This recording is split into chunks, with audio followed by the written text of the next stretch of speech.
अस्सलाम वालेकुम वरहमतुल्लाहि वबरकातुहू। आए सुन्नत को अपनाएं। हज़रत हुज़ैफ़ा रज़ियल्लाहु अन्हु रिवायत करते हैं कि मैंने आप सल्लल्लाहु अलैहि वसल्लम के साथ नमाज पढ़ी।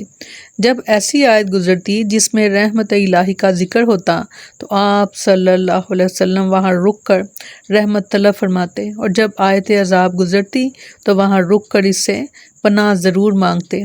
अबू दाऊद की रिवायत है 871। और दूसरी रिवायात में ये भी जिक्र आया कि आप सल्लल्लाहु अलैहि वसल्लम ऐसा जो है वो नफल नमाज में किया करते थे और अक्सर तहज्जुद की नमाज में।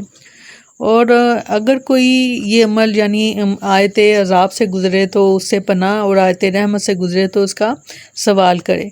अगर ये कोई अमल फ़र्ज़ नमाज में भी कोई करे तो इसमें भी कोई हर्ज नहीं, बिलखुसूस कि जब वो अकेला नमाज पढ़ रहा हो, क्योंकि ऐसी सूरत में वो किसी को मशक्क़त में मुब्तला नहीं करता।